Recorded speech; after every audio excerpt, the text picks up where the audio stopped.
tunazungumza kuhusiana na kukua kuelekea kimo cha utimilifu wa Kristo. Na baada ya kumwamini Yesu, nadhani kwamba hatuna ujumbe mwingine zaidi ya huo. Ukizaa mtoto unamshukuru Mungu amekupa mtoto, lakini baada ya mwaka mmoja ukuta mtoto shingo haikazi, unaanza kujiuliza, na bahati mbaya gani mimi? Baada ya miaka 5 mtoto hawezi kutembea, utawatafuta madaktari, utatafuta msaada. Kama sisi tumezaliwa kutokana na neno la Kristo, baada ya kuzaliwa hatuendelee tena kuwa watoto, na hatupaswi kuendelea kuzungumza mambo ya leba tena. Tunapaswa kuzungumza namna gani huyu mtoto akue, awe mtu mzima, take over majukumu ya pale nyumbani. Zamani ndio watu walikuwa wanazaa watoto wengi ili wajikomboe. Sasa alikuwa anajua nikipata mtoto nimekombolewa na baadhi ya shughuli. Mungu tu ambaye amezaa watoto, lakini bado tunamtaka aendelee kufanya shughuli za nyumbani. Aendelee kuosha vyombo. Ndio maana tunapomwambia Mungu shuka tenda, anasema mimi na watoto jamani, na bahati mbaya mambo ambayo anafanya na watoto mimi nafanyaje? Sehemu ni chafu, Mungu anaitwa njoo usafishe na hapa. Ama na watoto wakubwa, wengine wana miaka bado hawawezi kufanya kazi za baba. Kwa baba anakaa pale na inama, anajiuliza sasa nafanyaje? Nilizaa watoto ambao hawawezi kufika sehemu wakanikomboa. Paulo katika kitabu, katika waraka wake kwa Waefeso sura ya 4 mstari wa 12 anasema, kwanza mstari wa 11, naye alitoa wengine kuwa mitume, na wengine kuwa manabii, na wengine kuwa wainjilisti, na wengine kuwa wachungaji na walimu, kwa kusudi la kuwakamilisha watakatifu. Kwa kusudi la kuwakamilisha watakatifu, hata kazi ya huduma itendeke, hata mwili wa Kristo ujengwe, hata na sisi sote tutakapofikia umoja wa imani na kumfahamu sana mwana wa Mungu, hata kuwa mtu mkamilifu, hata kufika kwenye cheo cha kimo cha utimilifu wa Kristo, ili tusiwe tena watoto wachanga tukitupwa huku na huku na kuchukuliwa na kila upepo wa elimu, kwa hila ya watu, kwa ujanja, tukizifuata njia za udanganyifu. Hili andiko ni andiko kubwa sana katika nyakati zetu, na ni andiko ambalo wanafaa walisikie watoto ambao wamezaliwa, kwa sababu baada ya kuzaliwa Mungu ameweka mitume, ameweka manabii, walimu, wachungaji na wainjilisti, ili huyo mtoto aweze kukua, afike sehemu ajitegemee. Ni bahati mbaya sana kwamba wachungaji siku hizi tunakuwa na watoto lakini hatutaki wajitegemee. Ndio maana mchungaji anaweza kafika sehemu akasimama madhabahuni akasema, bila mimi baraka hampati, na bila mimi hamwezi kutoboa, kwa sababu kazi yake haioni kama ni kuwakomaza hawa watu wafike mahali wakuwe wajitegemee. Kwa furaha yake ni kuona makutano bado wanaendelea kumtafuta na kumtazama yeye, wakimwita majina mazuri, baba na man of God, mtumishi wa Mungu na mambo kama haya. Lakini Paulo anawaandikia Waefeso, anasema hizi huduma zimewekwa kwa ajili ya kuwakamilisha watakatifu. Amina. Na mtu akishakuwa mkamilifu, manake anahitaji mchungaji. Anahitaji, maraka amekuwa mkubwa, anahitaji kwenda mbele mwenyewe mbele za Mungu azifanye shughuli za baba. Amen. Lakini na watoto wengi ambao wamezaliwa hawakui. Nataka tutafakari pamoja kuelekea kwenye utimilifu huu ambao Paulo anatamani auone katika maisha ya watu waliomwamini. Tutatafakari pamoja kutoka kitabu cha Wakolosai. Wakolosai sura ya 2 ni barua pia iliandikwa na Paulo huyu, sura ya 2 kuanzia mstari wa 1 mpaka mstari wa 4. Nataka mjue, nasoma kutoka tafsiri ya Neno, kama na tafsiri nyingine ukiona tofauti usishangae. Nataka mjue jinsi ninavyojitaabisha kwa ajili yenu na kwa ajili ya wale walio Laodikia, na pia kwa ajili ya wote ambao hawajapata kuniona mimi binafsi. Kusudi langu ni watiwe moyo na kuunganishwa katika upendo, ili wapate ule utajiri wa ufahamu mkamilifu, ili waijue siri ya Mungu, yaani Kristo, ambaye ndani yake kumefichwa hazina zote za hekima na maarifa.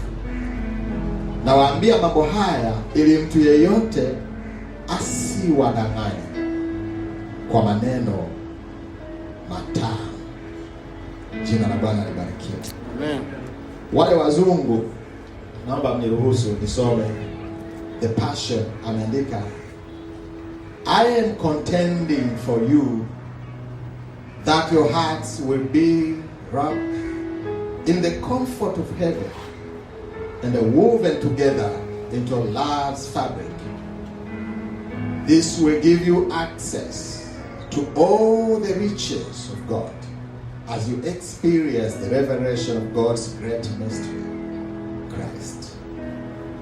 For our spiritual wealth is in Him, like hidden treasures waiting to be discovered, heaven's wisdom and the endless riches of revelation. I want you to know this so that no one will come and lead you into error through their persuasive arguments and cleverness. Jina la Bwana libarikiwe. Amina. Paulo aliandika waraka huu kwa Wakolosai mwaka wa 60 baada ya Yesu kuwa amezaliwa. Na ikumbukwe wazi ya kwamba moja ya safari ambazo Paulo alizifanya za Injili, alienda Efeso. Na alipofika Efeso akapiga Injili moja hatari. Wakapatikana watoto walioamini Injili ya Yesu Kristo kama ilivyokuwa imehubiriwa na Paulo. Mmoja kati ya watoto alikuwa anaitwa Epafra. Epafra akaenda kwa Wakolosai, akapeleka Injili hiyo hiyo ambayo alikuwa amesikia baba yake Paulo akihubiri. Baada ya Epafra kuhubiri kwa Kolosai na Laodikia hapo jirani, watu wakaamini, wakaiamini ile Injili, wakamwamini Kristo, wakaamini ile siri ambayo Paulo anasema ilifichwa miaka mingi. Lakini nyuma ya wao kuamini wakatokea walimu wengine, walimu ambao walikuja na mafundisho mengine yaliyokuwa yakidogosha kazi ya Yesu na nafasi yake kwa mtu anayeamini, wakiwalazimisha watu wafuate taratibu za ibada ambazo kimsingi nyingine zilikuwa ni za kitorati na za maisha na utaratibu wa maisha uliokuwa kipindi kile.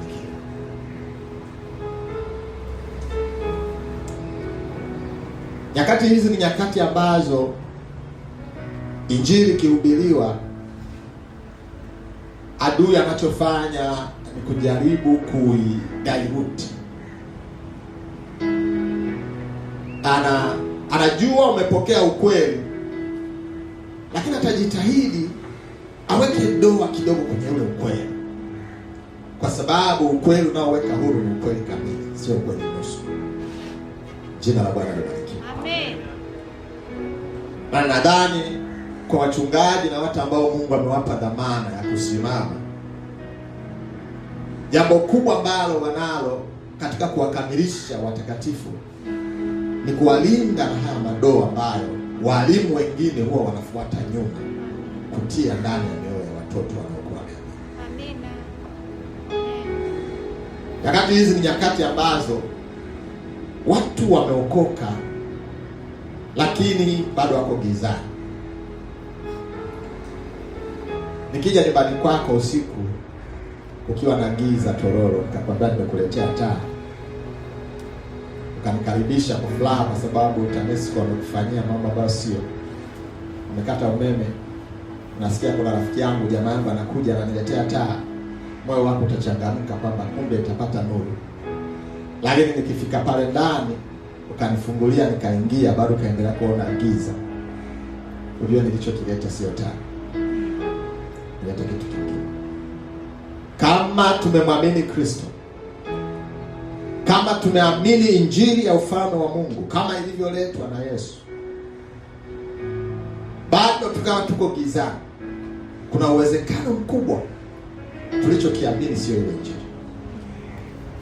Mimi neno hili lilinibadilisha mtazamo wangu na namna ambavyo anashughulika na mambo ya Mungu.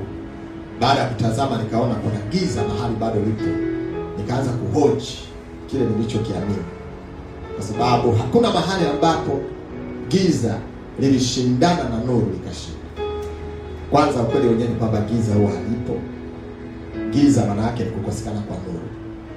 Kwa ukiona kuna giza, kama kuna wakati uliambiwa umepewa nuru lakini bado kuna giza kwenye maisha yako, una haki ya kuhoji ile nuru uliyopewa. Inawezekana ulipewa nuru fulani hivi ya uongo.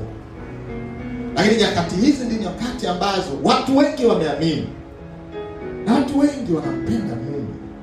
Naweza nikashuhudia hivyo. Watu wengi wanampenda Mungu. Ndio maana ukienda kwenye majumba ya ibada wamejaa. Watu wanaomba, wanapiga tatu kavu. Watu wanajitolea. Lakini maisha yao yako gizani. Kwa nini? Kwa sababu kile wanachokiamini kuna mahali kimetiwa doa. Kwa sababu hiyo sio kikamilifu. Na kwa sababu sio kikamilifu, bado giza linawasumbua. Ndio maana mtu atakwambia nimeokoka, jazwa Roho Mtakatifu, lakini hana amani na ndoa yake ina shida, maisha yake yana changamoto nyingi. Na ukizitazama kwa jicho la kiungu unagundua kwamba ni kwa sababu nuru haijaingia. Kwa sababu kama nuru ingeingia, giza lisingekuwa na nafasi. Amina. Jina la Bwana libarikiwe. Amen. Kwa Paulo kawaandikia Wakolosai akiwa na lengo moja, kutaka kuondoa ile sumu ambayo imeingia ndani yao baada ya Epafra kuwa amewahubiri injili halisi na injili kamili. Akaanza kwa kuwakumbusha, kisoma sura ya kwanza na sura ya pili, Kristo ni nani? Nafasi yake ni ipi?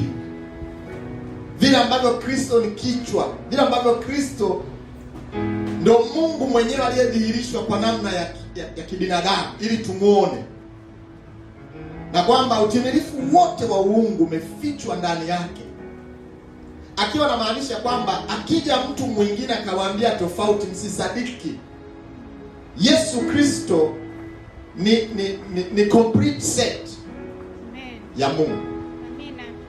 Jina la Bwana libarikiwe. Amen. Maana walianza kuambia habari ya kuabudu malaika, kuzungumzia habari za taratibu za dini, kuwarudisha kwenye Torati na kuambia usionje, usile hiki, usifanye hivi. Mambo ambayo Yesu Kristo alikuwa ameshayafunika na kuyaondoa, lakini hawa walimu wakarudi nayo, kama ambavyo tunaona sasa hivi ambapo watu wengi wako busy wanamtafuta Mungu. Na kile kinachoitwa wokovu watu hawakioni kama vile ambavyo Paulo anakiona katika mstari wa 13 wa sura ya kwanza, anapowakumbusha Wakolosai na kuambia alituokoa kutoka nguvu za giza. Sio atatuokoa, alituokoa. Kisa jirani yako mwambie alituokoa. Akienda duniani watu wanasubiri wokovu siku ya unyakuo. Watu wanasubiri wokovu siku akikaribia kufa, atafute mchungaji amwombee. atubu dhambi zake zote kabla hajaenda kaburini, kwa sababu hawaamini kwamba wameokolewa. Kwa hiyo maisha yao yote yamebebwa na kivuli cha kujiuliza, vipi mimi nitamalizaje duniani? Hivi siku ya kufa tapata hata muda nikakutubu, ili nisije nikaenda motoni. Hawaamini ule ujumbe, naye alituokoa. Wale wanaojua Kiswahili wanajua that is past tense, ni wakati uliopita mtimilifu. Paulo anawaambia Wakolosai, hao watu wanaokuja kuambia usishike hiki, usionje hiki, na wanawaambia kwamba haya mambo ni ya muhimu sana kwa mtu kufikia utimilifu, wanawadanganya. Kwa nini? Kwa sababu alituokoa. Amina. Na aliyetuokoa ni nani? Yesu, ambaye ni kichwa cha kanisa, cha mwili ambao ni kanisa. Amen. Soma mstari wa 16 wa sura ya 2. Anasema akawapatanisha wote wawili na Mungu katika mwili mmoja kwa njia ya msalaba, akiisha kuufisha ule uadui kwa huo msalaba. Akaja akahubiri amani kwenu ninyi mliokuwa mbali, na amani kwao wale waliokuwa karibu. Kwa maana kwa Yesu sote tumepata njia kumkaribia Baba katika roho mmoja. Sisi sote tumepata njia ya kumkaribia Baba. Makanisani bado pazia na hekalu lipo. Lilipopasuka liliwapasukia wachungaji tu. Ni wengine mruhusiwi kwenda. Kwa Baba aingie huko patakatifu, awaletea anachowaletea, na ni marufuku kuhoji kila ambacho kimenenwa na Baba madhabahuni. Hayo ndiyo ambayo yalianza kutokea kwa Wakolosai. Paulo ambaye alikuwa ndo kama babu yao akasikia, moyo wake ukajawa na huzuni. Ndio anaandika, mimi Paulo na Timotheo tumeona tuandikie huu waraka, kwa sababu kuna watu wanakuja na elimu ambayo ni ya ujanja. TPT amesema, I want you to know this so that no one will come and lead you into error through their persuasive arguments and the clever ones. Asiwepo mtu wa kuatia doa katika imani yenu kupitia ushawishi na maneno mazito ambayo watu wanayatumia wanapokuwa wanajaribu kudailuti injili ambayo Yesu Kristo. Ukiwasikiliza wanaonekana kama ni maneno mazito yana maana, lakini ukiyatazama yanakinzana na ukweli halisi ambao Yesu Kristo aliuleta alipokuwa anaanzisha familia hii ya waamini. Jina la Bwana libarikiwe. Amina. Kwa kuwa leo tunatafakari, ni muhimu tukatafakari vizuri, kwa sababu sisi wote tumeamini na matarajio ya Mungu na Baba yetu na Kristo wake ambaye ndio kichwa cha kanisa ni kuona tukikua na kuelekea kwenye utimilifu. Na hiyo ndio safari ya kwenda mbinguni tulionayo, safari ya mabadiliko kwenda kule kwenye hatima ya kukua kufikia kimo cha utimilifu wa Kristo. Jina la Bwana libarikiwe. Amina. Wakolosai sura ya 1:23.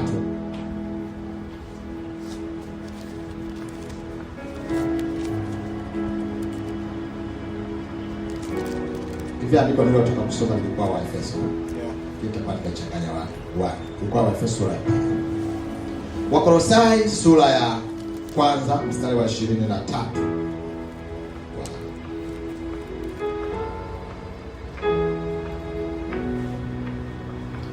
Ikiwa mnaendelea katika imani yenu mkiwa imara na thabiti, pasipo kuliacha tumaini lililoahidiwa katika Injili. Hii ndiyo Injili mliyosikia, ambayo imehubiriwa kwa kila kiumbe chini ya mbingu, ambayo mimi Paulo nimekuwa mtumwa wake. Lengo lake alitaka aone watu wakiendelea katika imani, wakikua katika ufahamu. Tafsiri nzuri itakwambia vile ambavyo matarajio ni watu kuongezeka kwa ufahamu.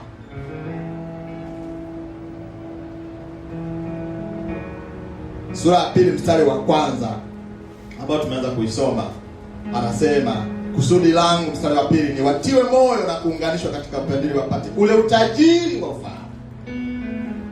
Wapate utajiri wa ufahamu mkamilifu. Haleluya. Amina. Hiyo ndiyo inatakiwa iwe matamanio yetu. Ufahamu mkamilifu. Yanatakiwa maombi. Inatakiwa liwe ni lengo la kila mmoja wetu.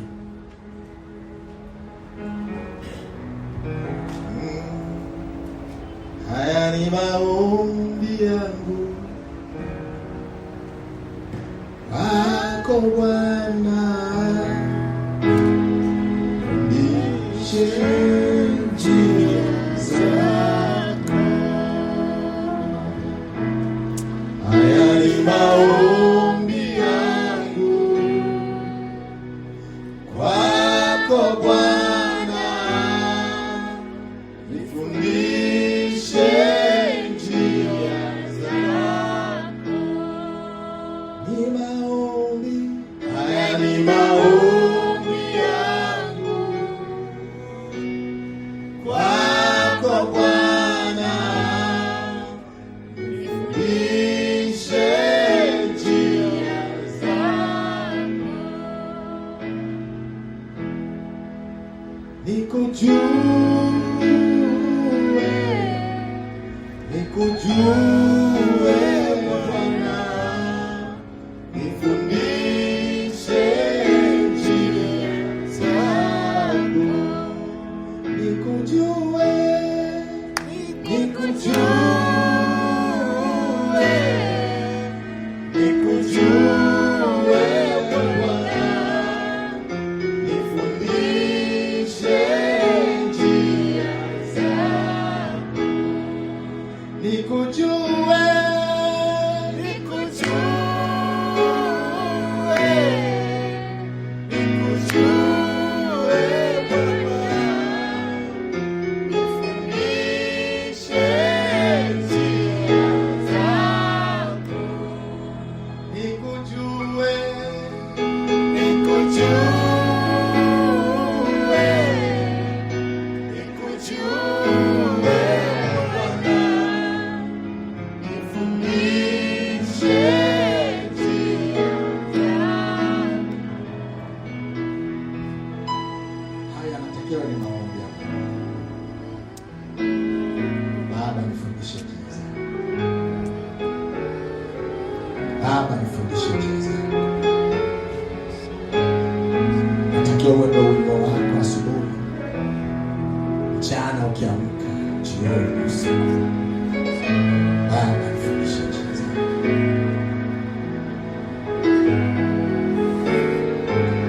Ukijua njia za Mungu, utainuliwa.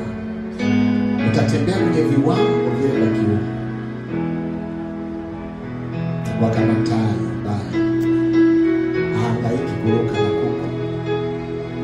Utaacha ibada hizi za kibinadamu nyepesi,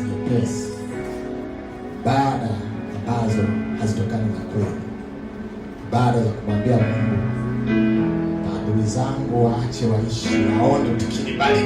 Amina. Amen. Ibada zinahusika na maisha ya watu. Yaani naishi uko busy na watu.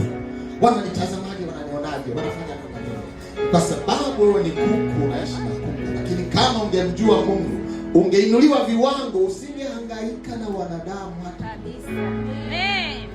sio wanakuroga, sio wanafanya nini? Wanakuroga. Wanadamu wanakuroga. Ukiona wanakuroga, ujue wewe size yao. Huko juu wanakuroga watu. Ndio hapo sasa. Serious. Wanakuonea wivu. Unapiga tatu kavu na mwambia Mungu, naomba watu wote ambao wananichukia Bwana wapige kwa radi. Na ndio ibada zimejaa makanisani. Kwa nini? Kwa sababu ni madogo Mungu chini kabisa. Sisi waimbaji wa nyimbo tunatoka na tunyimbo tuzuri, tunamwambia Mungu, nikumbuke Bwana, napowazuru wengine nikumbuke. Mungu anasema, dogo, nakumbuka mara ngapi?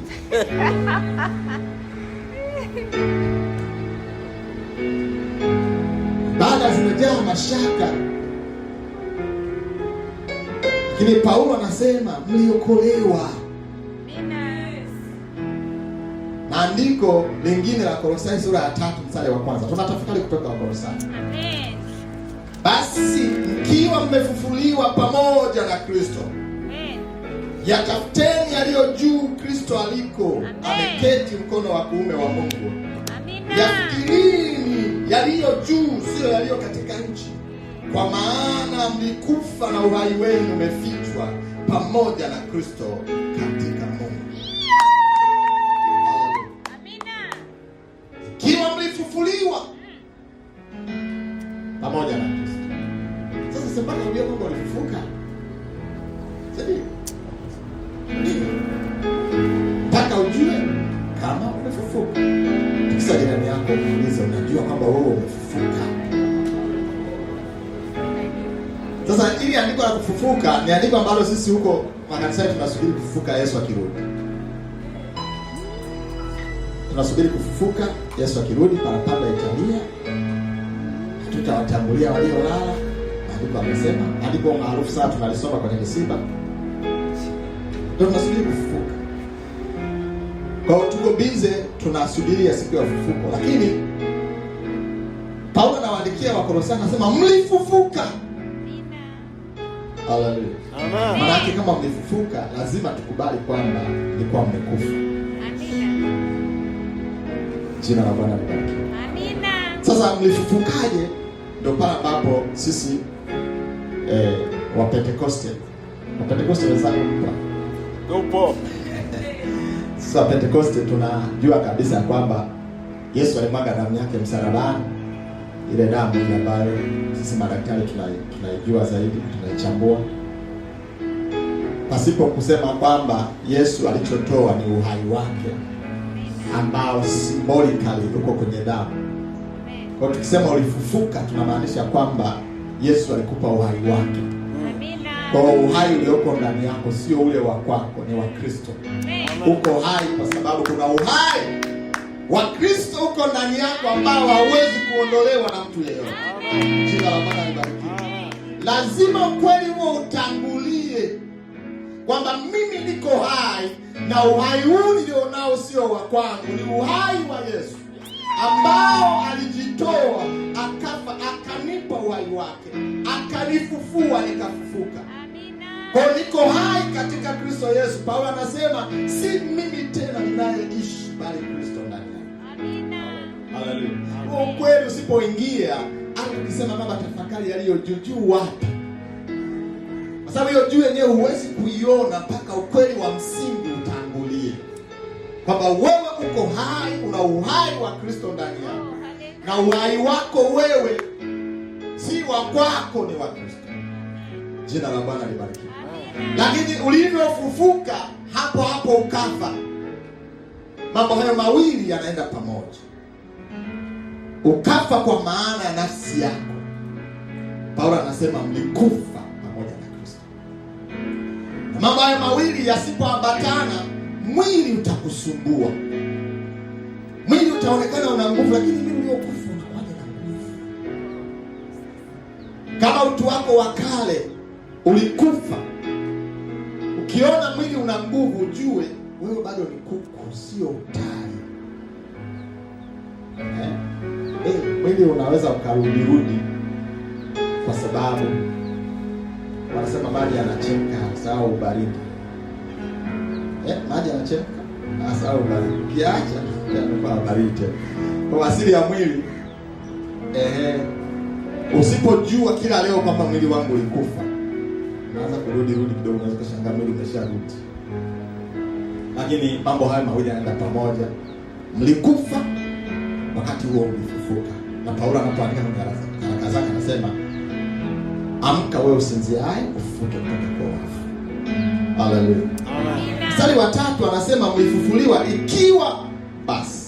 ikiwa mlifufuliwa. Maana kama mna huo ufahamu nyewe wa Kolosai ya kwamba uhai wenu ambao mmepokea kwa Yesu Kristo mmeupata kutoka kwa nani, na yeye ni nani, kwa maana yeye ni kichwa cha kanisa, basi yatafuteni yaliyo juu Kristo aliko. Ameketi mkono wa kuume wa Mungu. Yafikirini hayo. Mambo makubwa matatu. Tafuta, fikiri, waza, weka mkazo. Tafsiri nyingine inasema panieni. Bila chana anasema panieni. Wekeni mkazo, weka attention kwa mambo ya juu huko ambapo Kristo ameketi, ambaye uhai wake ndio uhai wenu. Amina. Sasa wakati wiki iliyopita tulizungumza habari ya funguo.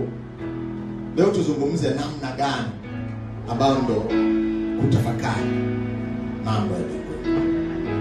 Jina la Bwana libarikiwe. Amina. Kutafakari mambo ya ufalme, kufikiri mambo ya ufalme. Fikiri kwa watoto ambao wamezaliwa katika Kristo.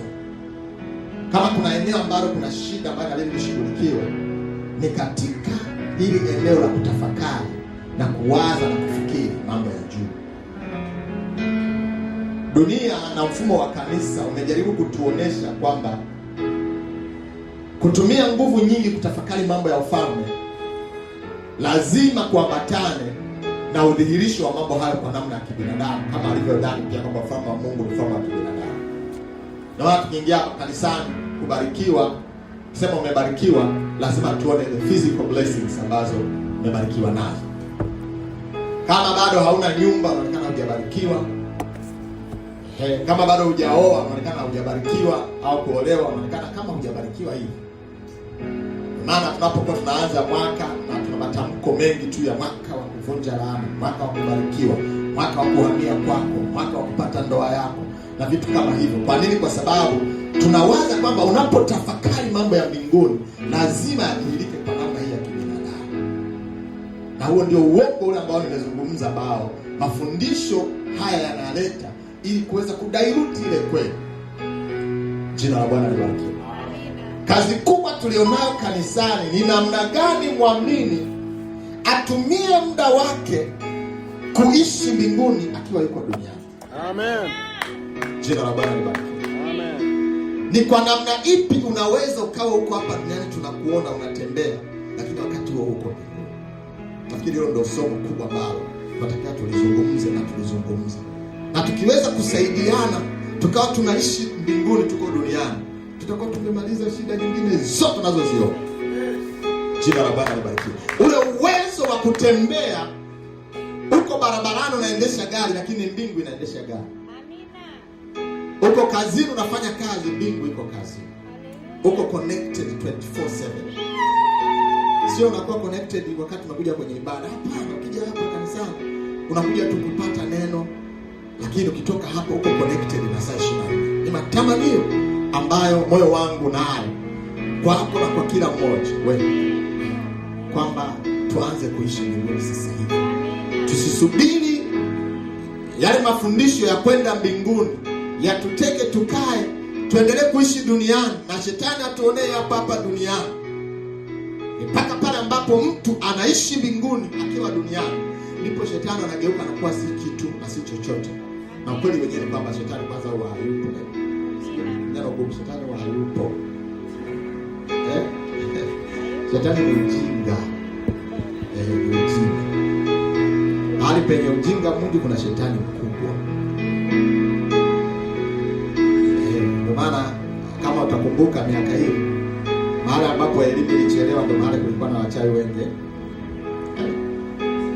Sumbawanga, Kibondo, Tanga, Bagamoyo. Kwa nini? Kwa sababu shetani na ujinga ni mapacha. Na yeye huwa hana uwezo, shetani hana uwezo wowote zaidi ya kudanganya na kupindua kweli. Hawezi kukupoteza asipokupotosha. Kwa hiyo ukiweza kutafakari ukawa unaishi mbinguni, utajua uongo wa shetani kirahisi. Maana kila kitu takitafsiri kwa sura ya mbinguni. Ndio maana Yesu alifanikiwa. Kila mara alipojaribiwa alikuwa anajibu kutokea mbinguni. Na hata katika encounters zake nyingi, anapoenda kisimani na kukutana na mwanamke Msamaria, mwanamke Msamaria anaongea kibinadamu. Anamwambia, wewe unaniomba maji? Unaniomba maji? Mbona kisima kirefu hiki? Una cha Yesu anamwambia, ungejua nani anayekuomba maji na uwezo wako ungekuomba kukupa maji. Unaona? Mwanamke anaongea kutokea duniani, Yesu anaongea kutokea mbinguni. Huyu anasema maji ya kisima cha kawaida, anasema maji ya. Na maeneo mengi sana ambayo Yesu alikuwa anazungumza, wanadamu walikuwa wanaongea kwa level zao za kibinadamu, yeye anaongea kwa level za mbinguni. Ndio maana walikuwa hata hawaelewi. Na yeye Biblia inasema alikuwa anawaelewa wanadamu wote mioyo yao, ila hakuna aliyekuwa anaweza kumwelewa yeye. Kwa nini? Kama vile upepo unavyovuma mashariki kwenda magharibi, huwezi kuona. Ndivyo alivyo mtu aliyezaliwa mara ya pili, huwezi kumuona. Ni mambo ya rohoni zaidi. Jina la Bwana libarikiwe. Na Mungu na Kristo wake, tamanio kubwa ni kwamba tuishi mbinguni, tuache kuishi duniani, ili tukongolee kutoka kwenye hofu na mashaka ambayo yapo katika dunia. Yaani tuwe watu wa tofauti. Watu wakikutazama wajue bwana anajivunia nini, ana hirizi kubwa inapumua au nini. Lakini huko mbinguni unatembea. Lakini hilo haliwezekani. Mpaka Paulo anawashauri Wakolosai, yatafakari. Kutafakari ni kufanya nini? Wale mnajua Kiswahili. Kutafakari ni kufanya nini? Kutafakari ni kuzama ndani ya jambo na kulichunguza kwa undani, kwa kutumia moyo wako. Ni zaidi ya kuwaza tu. Kutafakari ni kuingia ndani. Na tafakuri zinamhamisha mtu kutoka duniani, zinampeleka kwingine. Sio lazima zimpeleke mbinguni. Kuna tafakuri nyingine za yoga na nyingine zinahamisha watu kabisa, wanahama hapa wanahamia kwingine. Sasa kinachoweza kumfanya mtu ahame aingie kwenye roho nyingine ni kujiunganisha na ile roho. Na namna kujiunganisha na roho ni kuingia kwenye tafakuri na chanzo cha ile roho. Hapo ndipo kazi yetu ipo na ndio jukumu letu. Kama tunatafakari pamoja mchana wa leo, tutafakari hivyo. Namna gani mimi nijiunganishe na roho ya Mungu, nitafakari mambo ya juu kiasi ambacho mambo ya chini yasinisumbue. Sijasema usiishi duniani, uko mwilini. Sawa sawa, uko mwilini. Mambo ya mwilini utaendelea kuyafanya kwa sababu mwili upo, mwili unahitaji kula, unahitaji kuvaa, oga, au pendeza, paka mafuta, vyote hivi ni vya kawaida kabisa. Na mimi sidhani kama nina nafasi ya kuvitilia mkazo hivi. Sio kila mtu anaviweza kwa kuwa ni vitu vya mwilini. Nazungumza vitu ambavyo sio hivi vya kawaida. Hivi vya kawaida endelea navyo, lakini hakikisha vinafanyika vikitokea mbinguni. Jina la Bwana libarikiwe. Mambo yote ya sosi yanzie huko. Ndio maana Yesu akasisitiza, mnaposali msali utakalo liwe duniani kama mbinguni. Maana yake hakuna tunayoweza kuamrisha hapa duniani akafanyika kama hatujaisoma mbingu imesimama wapi katika dunia. Na hiyo uwezo kwa kusoma mbingu imekaa wapi, hiyo ndio akili tunayoitafuta hata tunapokuwa tumekusanyika leo. Jina la Bwana libarikiwe. Tafakari pamoja na mimi. Imetupasa kutafakari mambo yaliyo juu.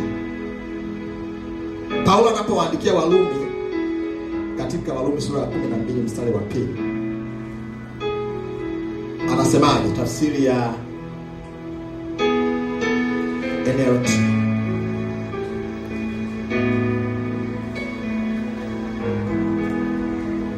Warumi sura ya 12 mstari wa 2 anasema,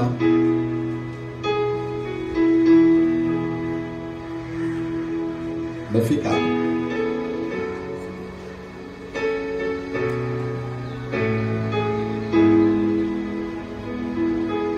Nakusomea kwa tafsiri uliozoea kuisikia ya Standard Union Version.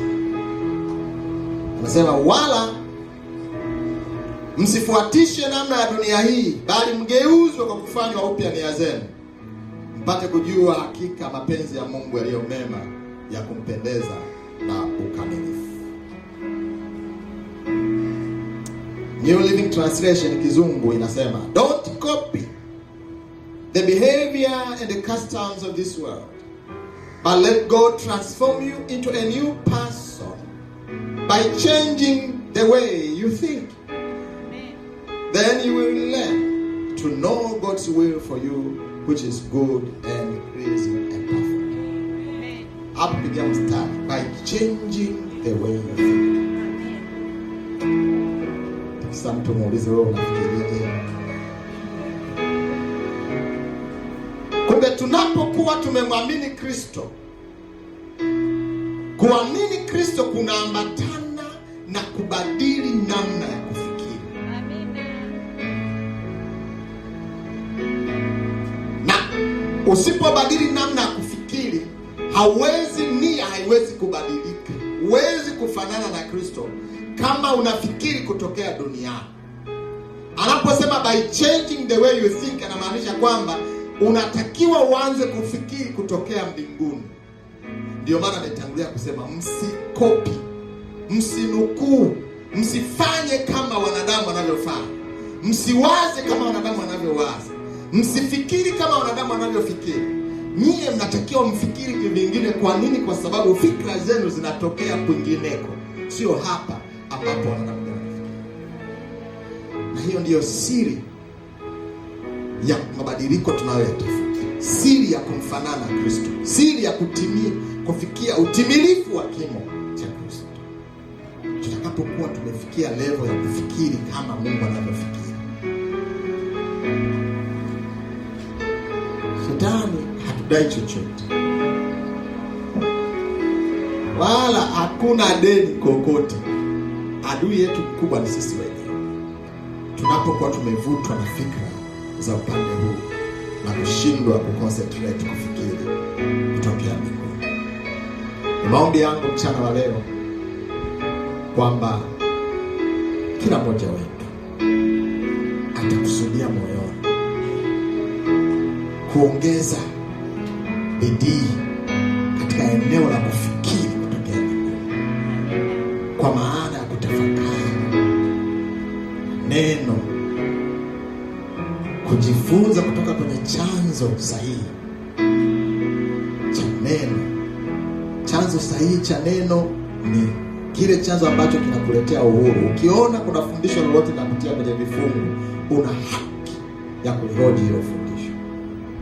Ukiona kuna fundisho lolote linakuondolea uhuru, linakurudisha huko kuanza kuabudu malaika na kutukuza wanadamu na kuweka kipaumbele taratibu za kibinadamu, una haki ya kuhoji hilo fundisho. Kwa nini? Kwa sababu ni muhimu ukalinda ile senta ya fikra zako, kwamba unafikiri kutoka kwenye chanzo sahihi ambacho ni neno.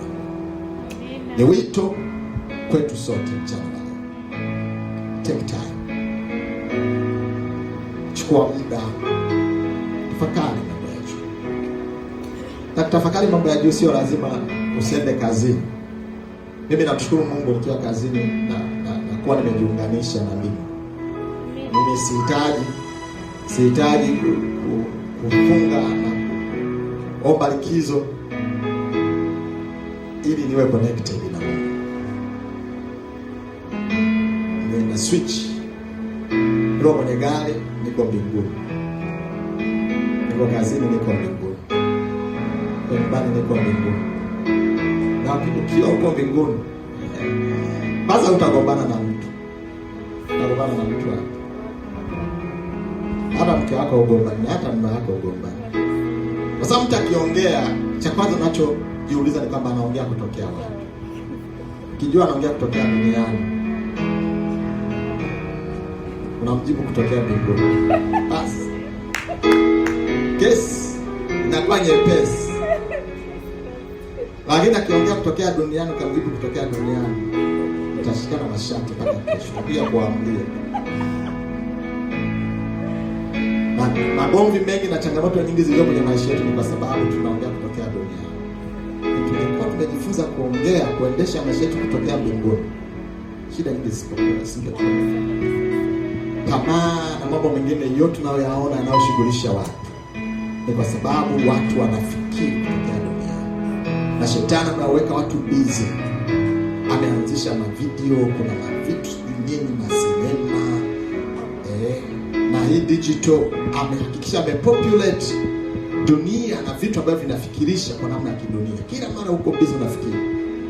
Ana mitandao huko tangia watu, kuna comedians, kuna vitu vingi vinachekesha ambavyo ungetamani, lakini vile vyote ni kutuibia tu muda wa kutafakari mbinguni.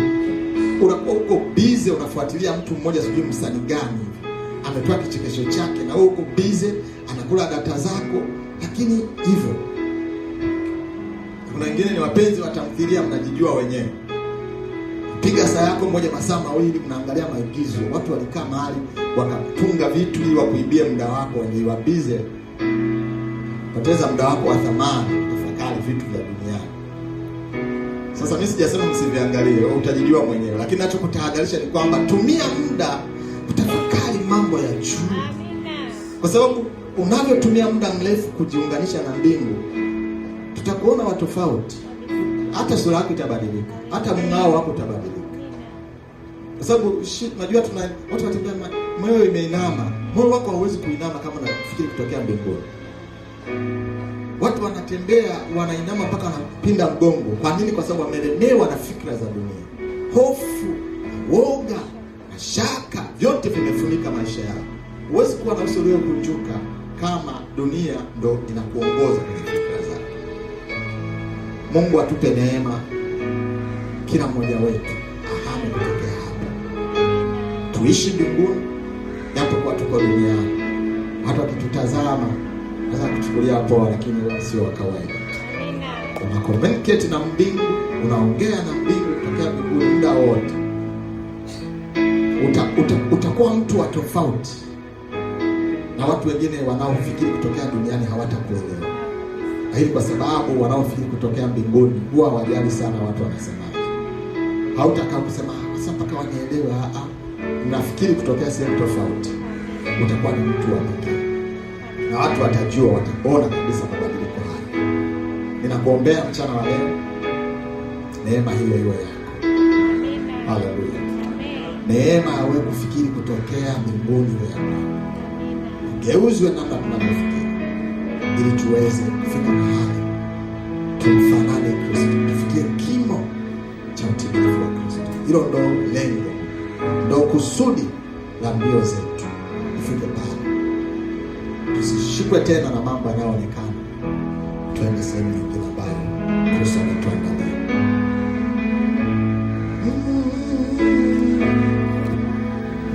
Niko juu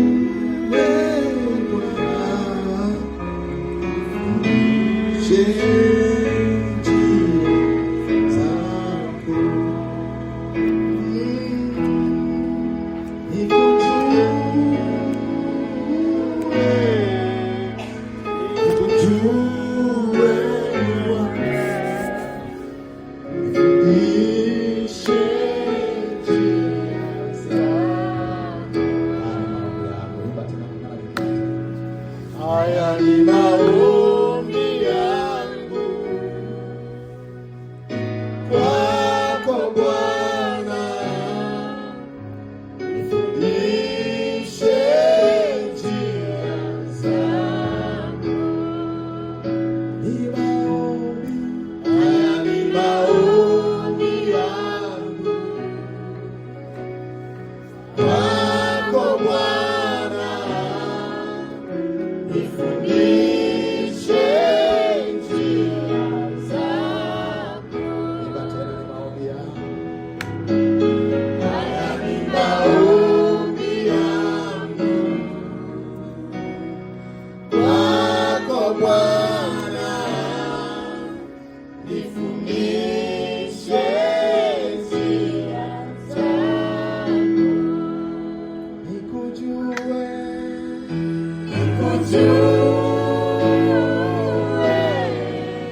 nikujue.